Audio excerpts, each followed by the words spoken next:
I'm an artist. This is how I identify with myself.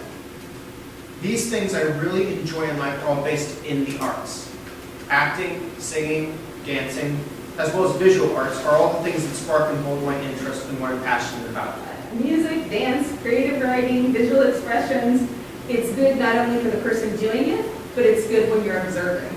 So, in terms of social communication skills, what this does, it provides an alternative way to express yourself, right? And music is expression, right? So, how do I express feelings of happiness and joy, or disappointment, or frustration? This is another way for explaining your feelings. And then, you guys are talking about the band last night. You know, it's an opportunity to work together. How does the show must go on, right? You have to keep going. You messed up, doesn't matter. We're still going to the end of the song. So, how do we work together to make something improve? We all have these very intense focuses in different areas that guiding all of our focus into one space that we can all do something together.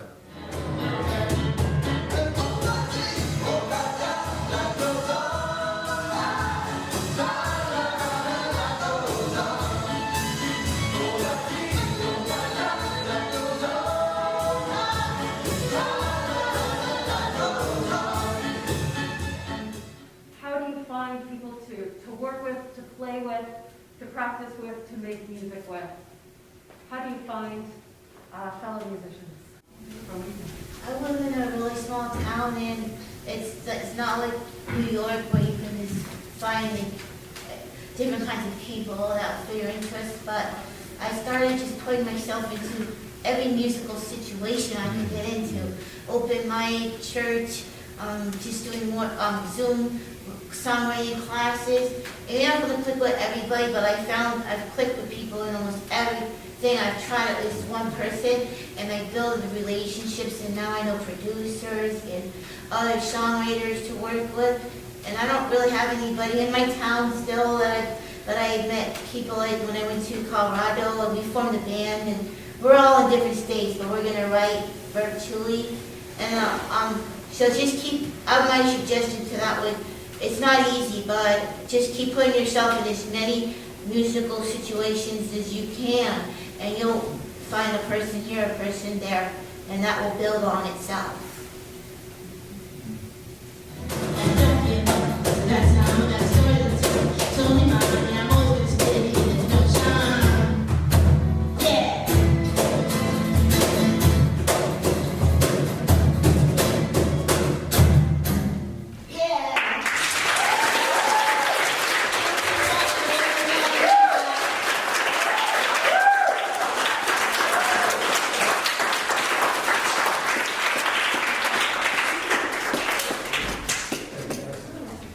Last night, as all of you know, I recorded my friend Patrick, who also has autism.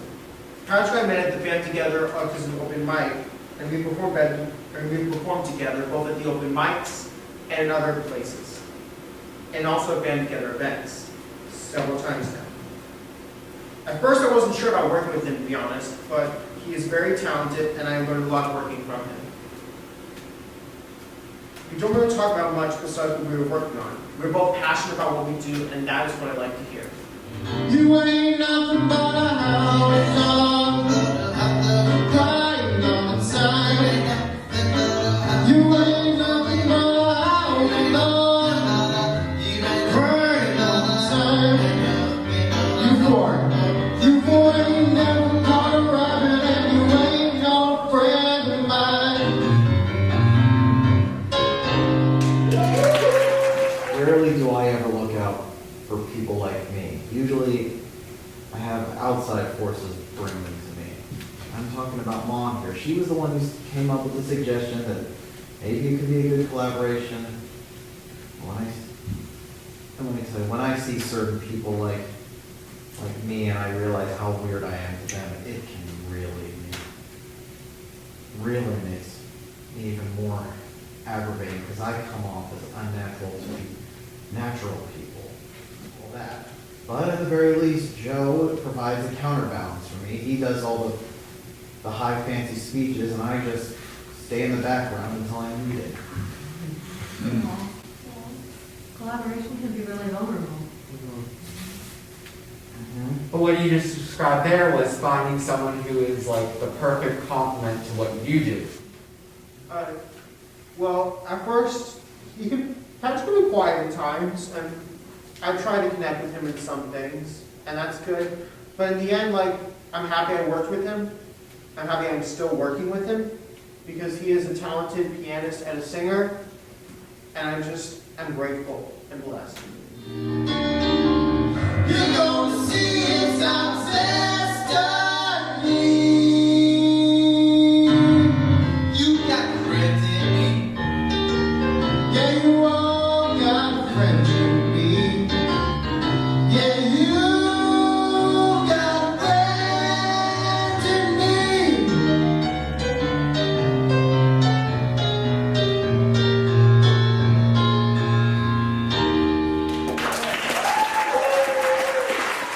What do you do as a musician on the spectrum when you are struggling to learn a musical skill?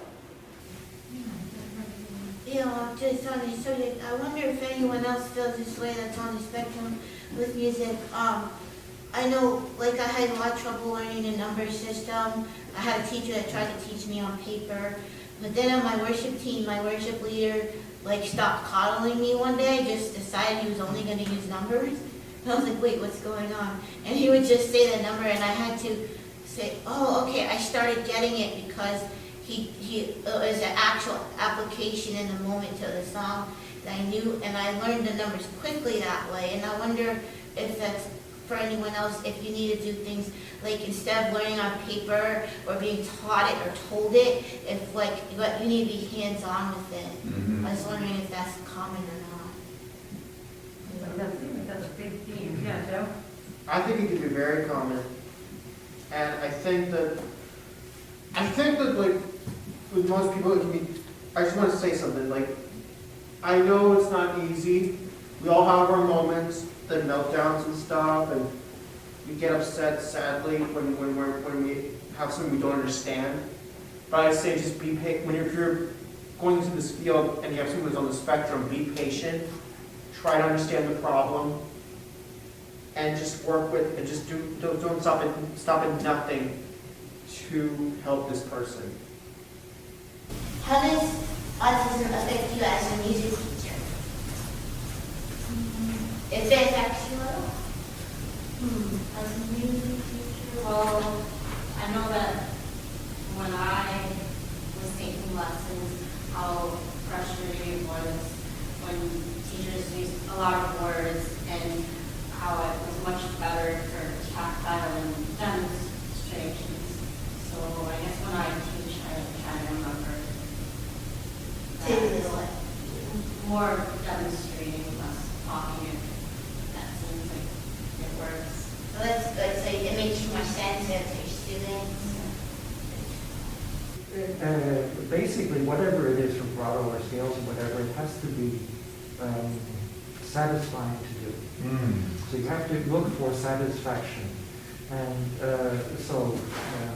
basically, if you can't find it in the context that you are immediately in, you have to look somewhere else. So, I think that's why I changed school so many times. I couldn't get what I needed where I was, so I went somewhere else.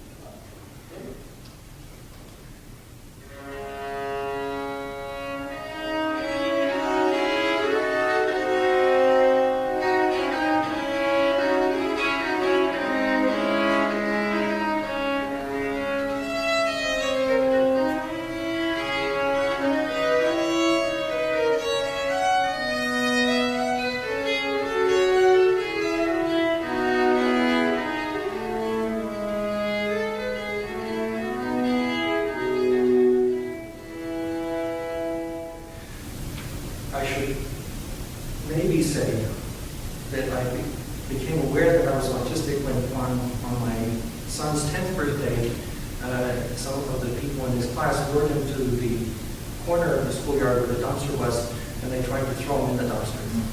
While a crowd of his classmates stood around chanting, "Dumpster, dumpster, dumpster." And this is what it took for me to convince my ex to get Robert some help. And once I found out that what his case was, then it became perfectly clear to me that I was that way. So I went and I got myself formally diagnosed. And it also became clear to me that that's the way my mother was for sure, and then maybe also my father. So in a sense, I'm here today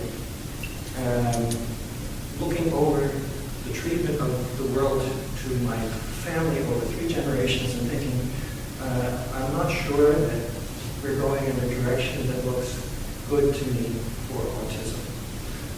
So I'm very much looking forward to tomorrow and hearing of your experiences. This is the first time I've been in a room with so many other people on the spectrum. How do you decide to become a professional musician? So, since it's what interests me the most out of anything, like, I really, even as a young teenager, I wanted to make music a career. I mean, ideally, I want to be a performer. I want to be the pop star. Of course, I'm getting at the late end of being able to, really market that. So. Yeah, I'm still planning to be a pop star. No. Yeah, look where you are. Look how far that got you.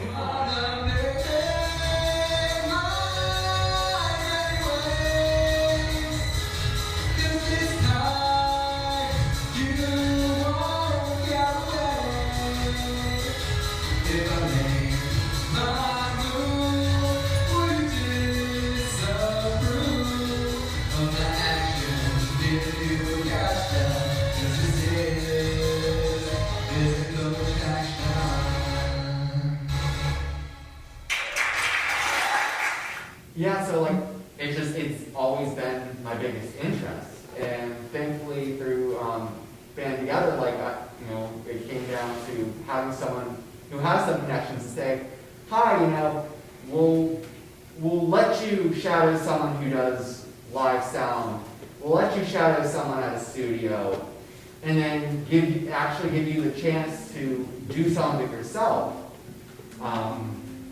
So, I'm still working towards it, but it's a matter of getting out of some of that routine that isn't that helpful. For me, it was easy when I started making money from things. I was like, ooh, because I started YouTube in 2014, just playing piano covers, and then one day I was like, I'm gonna learn a song every single day for a year and post it on YouTube. And then YouTube started paying me. And I was like, this is easy. All I gotta do is play music. I love playing music. And then I get a check every month. And then sometimes I forget about the check and then it comes and I'm so happy. And also being in the business of doing music is what teaching me self-reliance skills, stand up for myself, to know my worth and value, not let people take advantage of me. I'm learning a whole bunch of stuff along with it. So it's been a good experience for making it a career.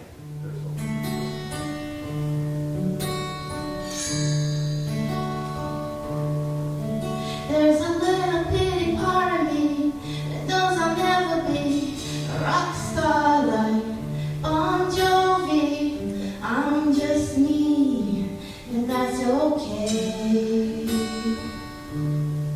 I've got my guitar and my voice, and if I had to make a choice, I'd stay this way.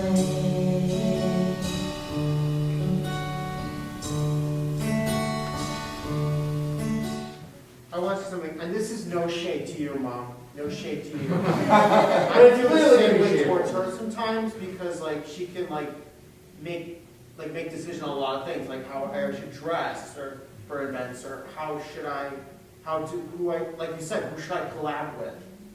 And I feel like I should be able to call the shots most of the time because I feel like I've been in this for a long time. I've been doing stage since I was 9 and theater, TV, and film since 2018. So I feel like I should know want out of this. Do you look for opportunities? I do. Where? On my email. There's backstage stuff. And how many have you read? None. So, it sounds like she just got you back. Again, there was no shade to you. I love you from the bottom of my heart. All I want is for you to learn to do these things on your own. I get it.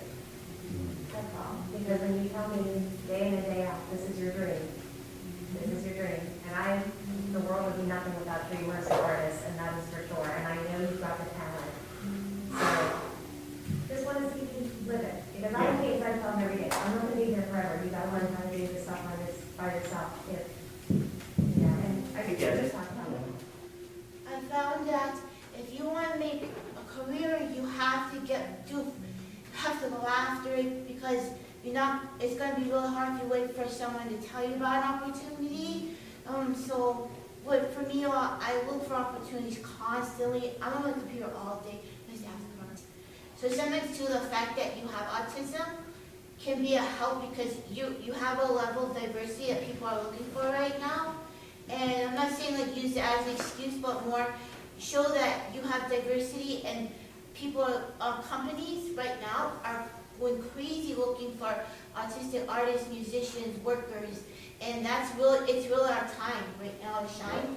I think we are at a moment where there are opportunities, and not because it's tokenism and not because it's superficial. I think There's aspects of there both. definitely is, because a lot of places, I mean, it's mostly society as a whole, well, at least what's being presented forward, is there's just an unhealthy obsession with identity labels. You're right. I And agree. to the point where you're bullying other people over your identity label. It's like, calm the hell down and just be yourself. Just If you have the skill and you have the talent and the opportunity is there, take it. Just how you see it. They want to token you. Sometimes I see people, and I say, yeah, they want me because I'm autistic, and that's how they want me. So I'll let that get me in the door, and then I'll show them that I'm the professional that they've been looking for, in spite of me being autistic. So sometimes people might think, oh yeah, they're autistic, well, that'll look good on our thing. And then you get in there and you bowl them over with your skills. They forget all about the autistic part, and you're in the door. I'm just saying, you gotta take opportunities when you can get them. And sometimes, if you're aware that they're tokenizing you, then it's your choice. Basically, the most satisfying opportunities are going to be coming from people who are hungry, whether they're hungry because they need to appear to become more neurodiverse, or it doesn't really matter. The thing that's really crucial is that they have a real need. And then your whatever deficits you may have are much less important. They Yeah. already bought you, Yeah. they need you, and so they accommodate you. So, question that, thinking maybe we can end on, was Tammy Hughes' question from this morning about how do you find your empowerment? Whatever it is that you want to change about the world or about your personal situation, when you want to do something, when you want to advocate for yourself, where do you find that? There's many different ways to do that. A certain mood can be, you listen to inspirational videos, even for no reason. Yeah, I find them annoying. I do, but it's probably weird what I find inspirational. Some reason you could, in a certain mood, you're put in a certain mood, so you listen to videos, watch videos that would make you channel that.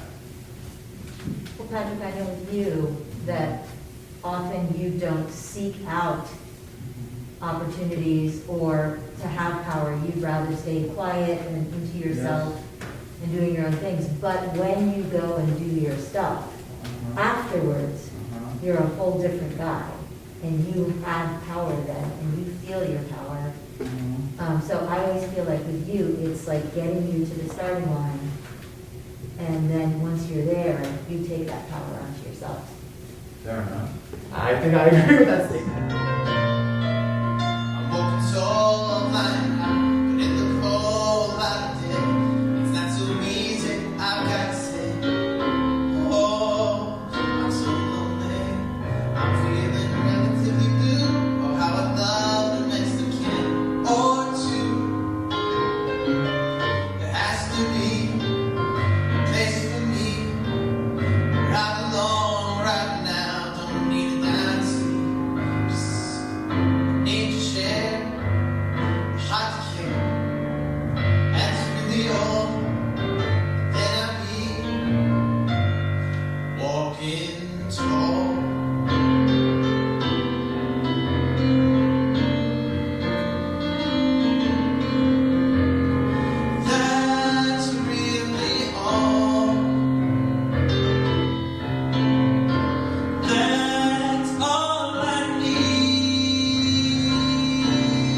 But where do you draw the line between empowering yourself and others versus being obnoxious and harassing That is such the a other good people? question. Because Wisdom. that's the next part of society, that's the problem. It takes some bit of discernment. You need to stop and think, when is the right time to go against and maybe speak out? And when is the time to sit back and just let something go by?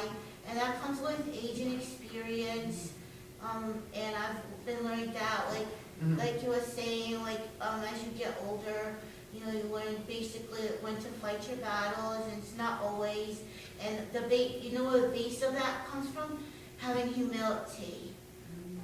When you have humility about things, then you will know when it's okay to stand up and when it's okay to back down. Having humility and for your inside yourself is a really important virtue. And when you have it, and people can see the authenticity in you.